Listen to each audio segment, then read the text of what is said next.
January 24, Huwebes, magandang umaga po. Naging personalan na ang away ni Senate President Juan Ponce Enrile at Senator Alan Peter Cayetano na nag-ugat sa di pantay na pamamahagi ni Enrile ng dagdag na pondo sa mga senador. Samantala, 3 pang tatakbong senador ngayong eleksyon 2013 ang sasalang sa aming News to Go in-depth.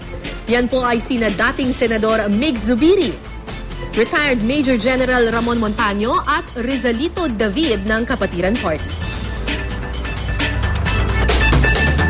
Nauwi sa sumbatan ng away ni Senate President Juan Ponce Enrile at Senator Alan Peter Cayetano. Nang maging sentro ng privilege speech ni Cayetano kahapon ang mas maliit na halagang ibinahagi ni Enrile sa ilang senador sa minorya. Inungkat naman ni Enrile ang umano'y milyong pisong halaga ng utang ng yumaong ama ni Cayetano sa kanyang opisina. May news to go si Jam Sisante. Sa simula pa lang, kahit noong solo pa ni Senador Alan Peter Cayetano ang plenaryo habang nagpiprivilege speech, dama na ang tensyon sa pagitan nila ni Senate President Juan Ponce Enrile na seryosong nakinig sa bawat bitawan niyang salita. Question ni Cayetano kung bakit 600,000 pesos lang ang dagdag pondo mula sa savings ng Senado na nakuha ng opisina niya ng kapatid na si Senador Pia Cayetano at na Senador Antonio Trillanes IV at Miriam Santiago. Ang iba kasi, 2.2 million pesos ang nakuha kahit ngalawang kasama nila sa minorya na si Senador Joker Arroyo. Mahalaga raw harapin ang isyong ito, lalo't pera ng mamamayan at integridad ng Senado ang nakataya. I have to defend the Senate as an institution and to defend the minority. Paano mga kasama kung kayo naman ang nasa minority?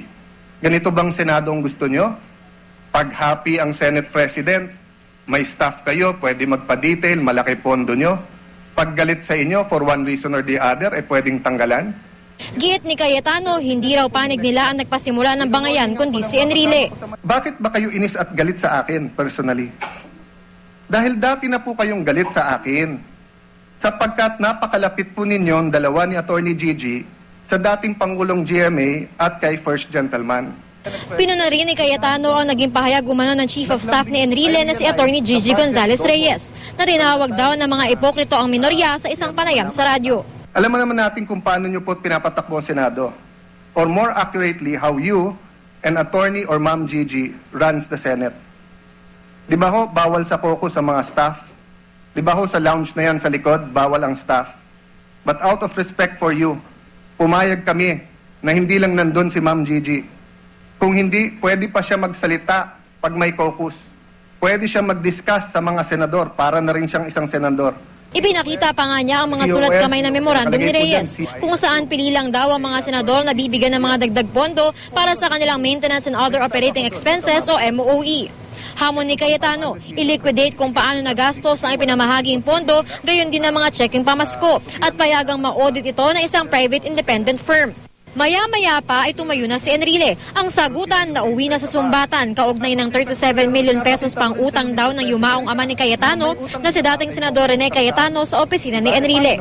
Wala na siya dito, paano pa niya masasagot? Number 2, Mr. President, nung siya'y tumakbong senador and he practically gave his life to you. Nung panahon ni President Cory po, at kayo'y nakulong, siya ang katabi nyo. Nung pong EDSA Revolution, siya po ang katabi nyo.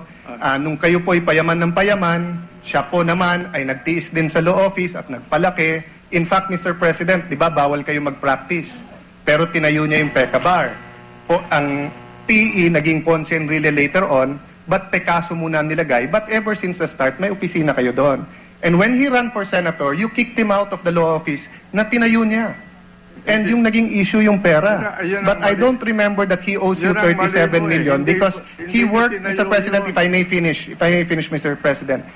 My father worked for every single centavo that he, and it's unfair for you to bring that up. Kung sabihin ko sa iyo ngayon na tatay mo ang may utang sa amin, diba? Paano naman nila mapapaliwanag? Wala naman sila dito. Ito ang record ng opisina namin Well, kung may record kayo, di pakita nyo, singilin nyo kami. Pinapakita ko sa iyo. Pero pinapakita ko rin sa iyo, Mr. President, na may utang na loob din naman kayo, pero never ko naman siningil, di ba? Anong utang na loob ko sa inyo? Hindi ho ba na pinagsilbihan kayo ng maganda? Ano ba yung bahay ninyo? Yung bahay po namin, inutang po sa bangko at nabayaran po yan. Yung mga kahoy, saan yan po ba issue?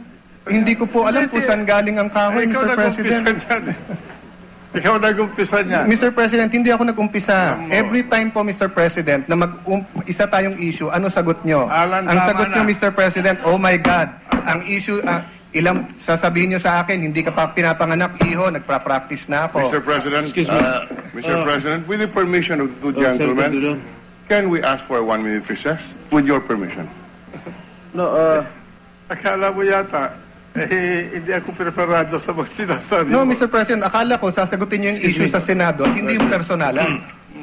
Majority Leader. Ikaw nag-umpisa. Mr. President, I move Hindi to po ako suspend the nag-umpisa, session. Mr. President. Kayo po nag-umpisa, pinatapos ko lang po. All right, with the permission of the body, to ease the tension. Now may I request that I answer the question of the budget. I will not go down to the gutter.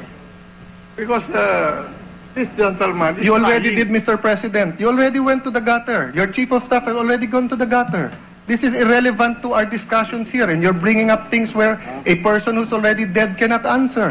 Jam Sesante, GMA News.